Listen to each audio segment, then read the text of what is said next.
একটা নির্ধারিত সময়কাল পর্যন্ত যেসব নারীদেরকে বিয়ে করা হারাম, কখন না, আর তারা হচ্ছে ধারাবাহিক। লেখক 8টি গণনা করেছেন, আর তারপরে তার সাথে সংশ্লিষ্ট আরো কিছু মাসাইল বর্ণনা করেছেন।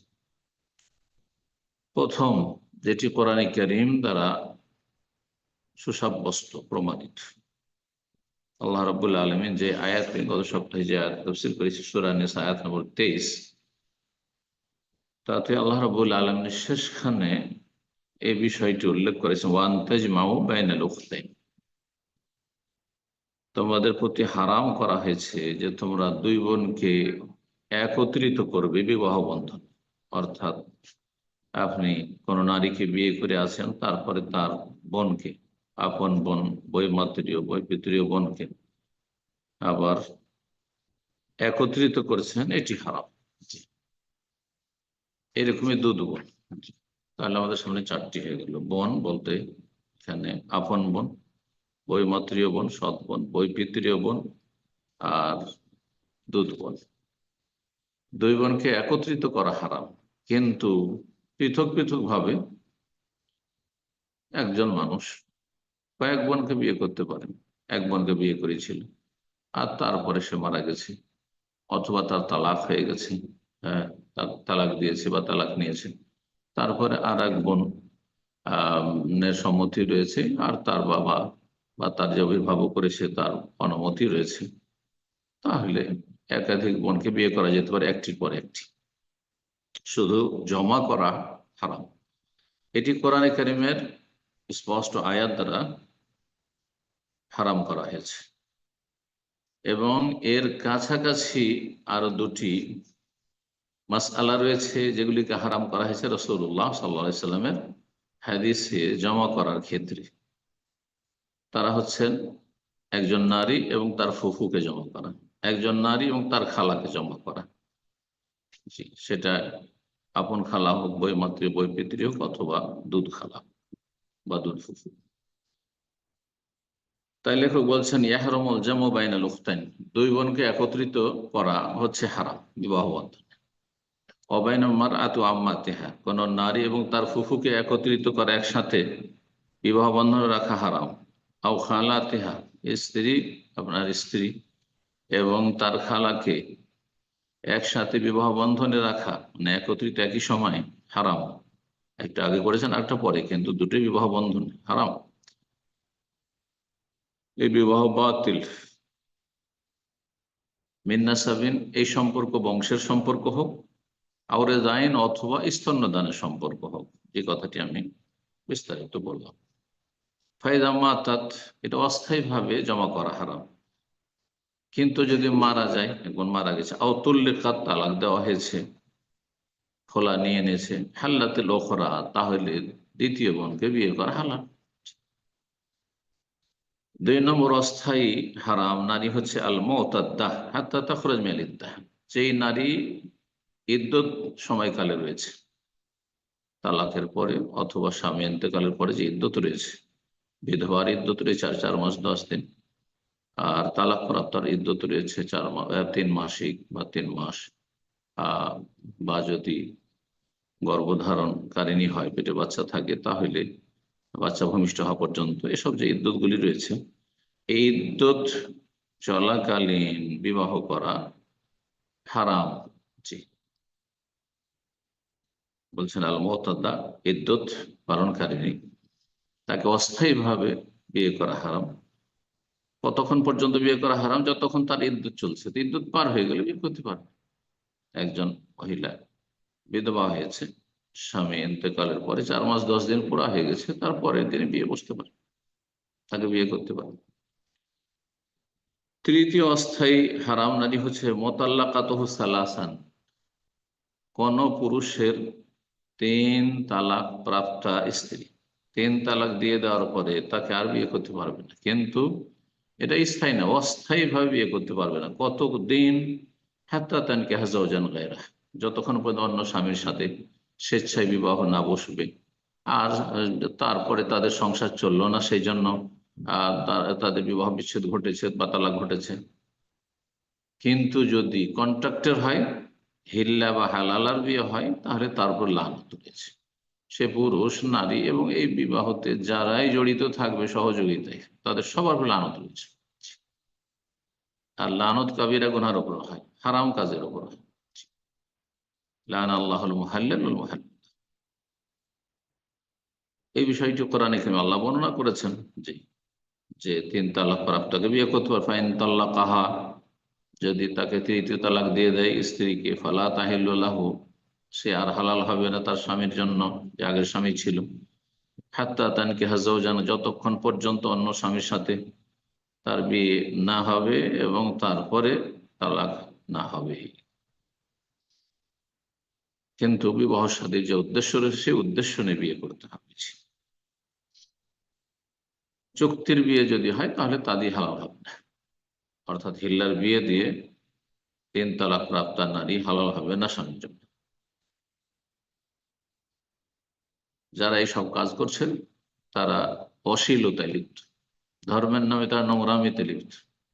লানত যেই অপরাধদের উপর হয়েছে সেটিকে তারা হালকা করে দিয়েছে। এই তাদের বেদাতি মোল্লারা কিয়ামতের দিন হাসর মাঠে আসামের কাঠগড়াই চরিত্রহীন আর অশ্লীলতার প্রচার প্রসারকারী হিসাবে আল্লাহর সামনে হাজির হয়ে জাহান্নামে যাবে। আল্লাহ তাদের অনিষ্ট থেকে রক্ষা করুন, জাতিকে, ভাই বোনদেরকে। 4 নম্বর অস্থায়ী হারাম নারী হচ্ছে আল মোহরে মাহাত্তা তাহিল্লা, এহেরামে থাকা মহিলা। যদি কোনো নারী এহেরাম অবস্থায় থাকে হজ কিংবা উমরার, তাহলে তার সাথে বিয়ে বসা বা তাকে বিয়ে করা হারাম কতক্ষণ পর্যন্ত, যতক্ষণ তার এহরামের সমাপ্তি না হবে। উমরা করা শেষ হয়ে গেছে, চুল কাটা হয়ে গেছে, অথবা হজের পরে যে আহ হালাল হয়ে যাবে, পুরোপুরি হালাল, সে হালাল হয়ে গেছে। এহরাম অবস্থায় এক কথায় বিয়ে করা হারাম।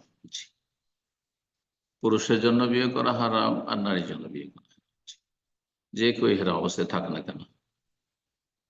নবী সাল্লাল্লাহু আলাইহি ওয়াসাল্লামের সহিহ মুসলিম হাদিস, লা ইয়ানকিহুল মুহরিমু ওয়ালা ইউনকিহু ওয়ালা ইয়াখতুব, এহরামে থাকা ব্যক্তি নর হোক নারী হোক না বিয়ে করতে পারবে, না কারো বিয়ের অলি অভিভাবককে বিয়ে দিতে পারবে, কোনো বিয়েতে ঘটকালি করতে পারবে, ওয়ালা ইয়াখতুব, না বিয়ের জন্য প্রস্তাব দিতে পারবে, যে হজ মৌসুমে বা উমরাতে দেখা সাক্ষাৎ হয়ে গেছে, প্রস্তাবটা দিয়ে রাখি, পরে কথাবার্তা পাকা হবে, এটিও জায়েজ নয়।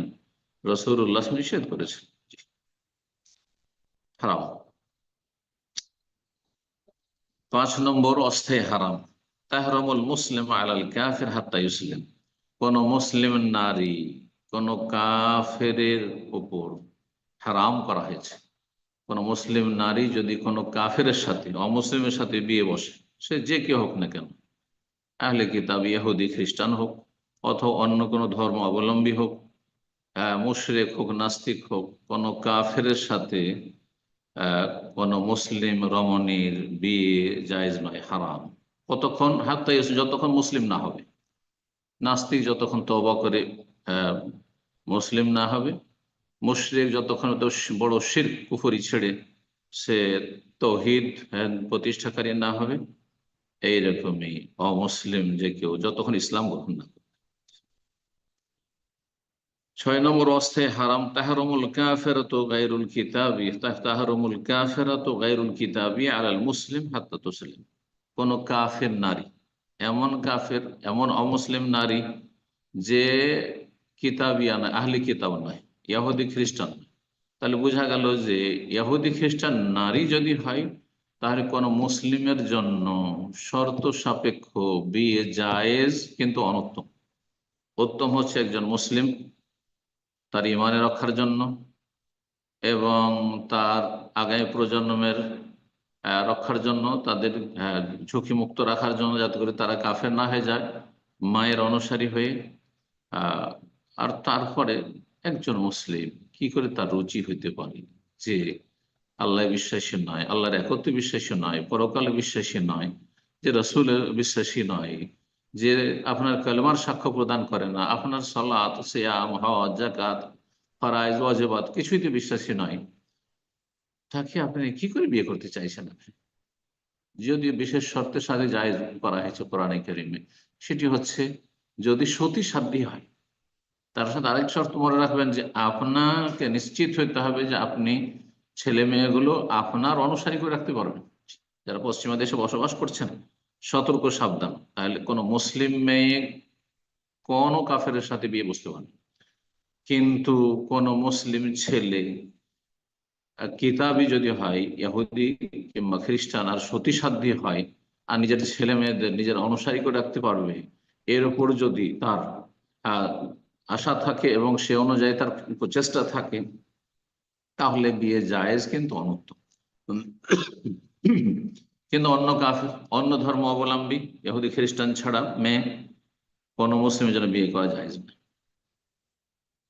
সেই জন্য কোনো মুসলিম কোনো হিন্দু মেয়েকে বিয়ে করবে, কোনো বুদ্ধিস্ট মেয়েকে বিয়ে করবে, কোনো নাস্তিক মেয়েকে বিয়ে করবে, কোনো অন্য কোনো ধর্ম অবলম্বী হোক, শিখ মেয়েকে বিয়ে করবে, জায়েজ নয়, হারাম। কতক্ষণ? এটাও ক্ষণস্থায়ী হারাম, হাত্তা তুসলিম, যতক্ষণ ইসলাম না গ্রহণ করবে। ইসলাম গ্রহণ করা শর্ত রয়েছে, কিন্তু আহলি কিতাব যদি হয় তো ইসলাম গ্রহণ করা শর্ত নয়। শর্ত যেগুলি আছে সেগুলি বললাম। 7 নম্বর যে বিষয়টি, অস্থায়ী যে নারী কে বিয়ে করা হারাম, তা হচ্ছে জাওজাতুল গায়র ওয়া মুতাদ্দাতুহু ইল্লা মা মালাকাত ইয়ামিনুহু। অন্যের স্ত্রী, অন্যের স্ত্রীকে, যে অন্যের বিবাহ বন্ধনে আছে, তাকে বিয়ে করা হারাম, তাকে প্রস্তাব দেওয়া হারাম। এমনকি সে তালাক দিয়ে দিয়েছে কিন্তু ইদ্যত চলছে, ইদ্যত চলাকালীন তাকে বিয়ে করা হারাম, তাকে প্রস্তাব দেওয়া হারাম।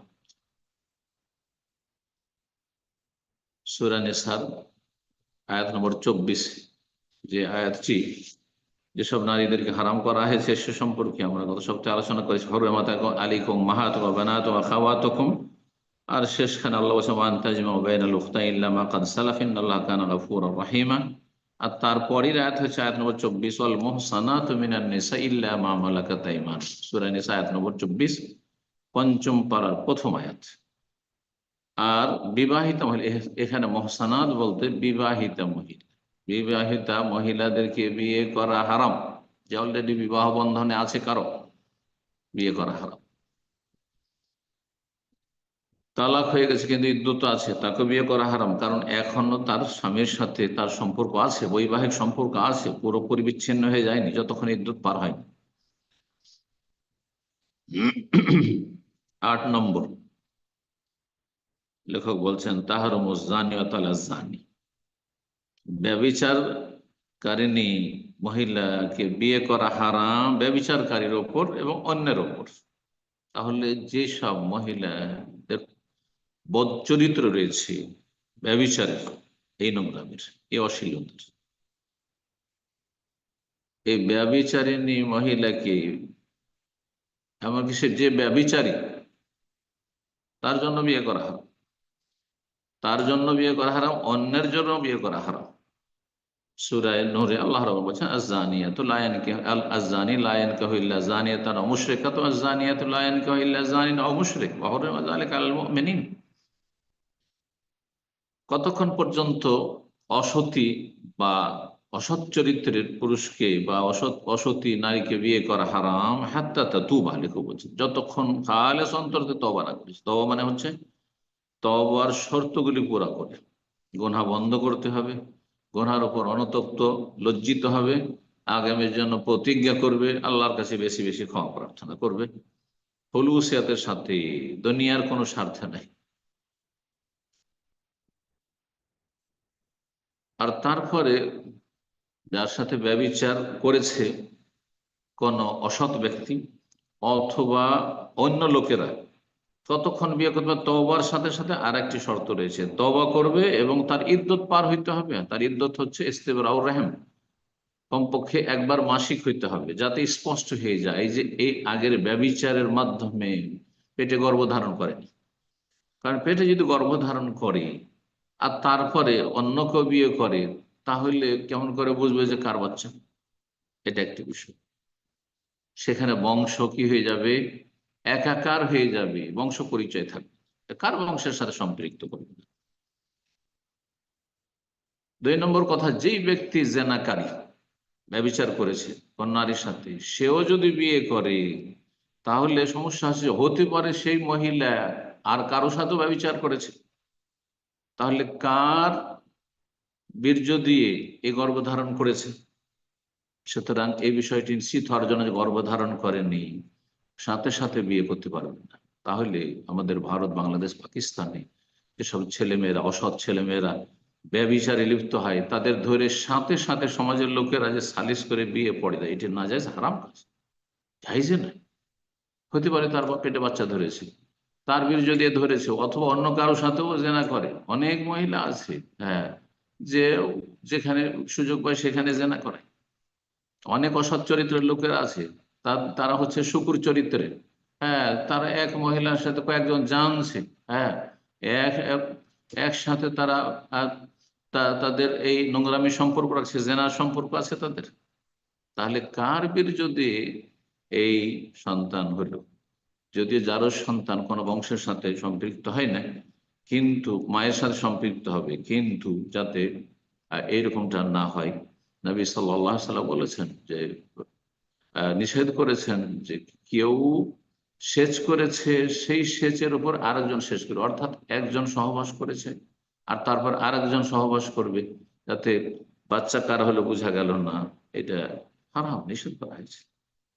তো যাই হোক, যে কথাটা বলছিলাম, যে জেনাকারী নাকি বিয়ে করা জেনাকারীর জন্য, সেই জেনাকারীর জন্য যে জেনাকারী ধরা পড়েছে তার সাথে বিয়ে দেওয়ার সাথে সাথে, এটাও জায়েজ নাই। অন্যের জন্য বিয়ে করা, সেটাও জায়েজ নাই। কখন জায়েজ হবে? যখন খালেস অন্তর থেকে তওবা করবে এবং একটা মাসিকের মাধ্যমে বিষয়টি স্পষ্ট হয়ে যাবে।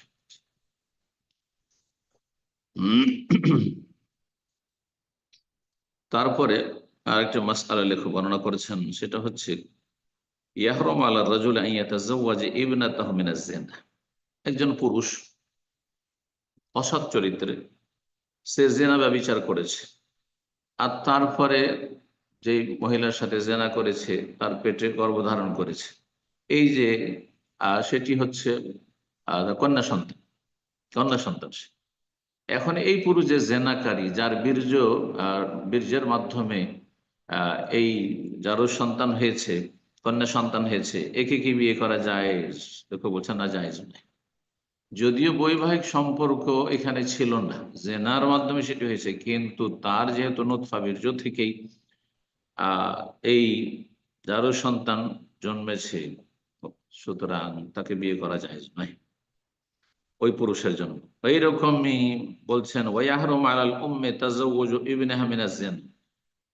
কোন মা তার যার সন্তান, তার পেটে যার সন্তান ধারণ করেছিল, আর সে ভূমিষ্ঠ হয়েছে, আর তারপর সেই ছেলে বড় হয়েছে, যার সন্তান, এই মহিলাকে বিয়ে করতে পারবে না, বিয়ে করা হারাম, বিয়ে করা হারাম। বরং এই সন্তানকে মায়ের সাথে সম্পৃক্ত করতে হবে। জি, ওয়ালিল ফিরাশ ওয়ালিল আহির আল হাজার, রাসূলুল্লাহ সাল্লাল্লাহু আলাইহি ওয়াসাল্লাম বলেছেন যে সন্তান সম্পৃক্ত হবে বিছানার সাথে, অর্থাৎ নারীর সাথে, যদি যারও সন্তান হয়। আর যে জেনাকারী ব্যভিচার করেছে, সেই দাবি করে আমার সন্তান আমি নিয়ে যাব না, তার জন্য পাথর রয়েছে, অর্থাৎ সে বিবাহিত হলে তার জন্য রজম সংসার রয়েছে।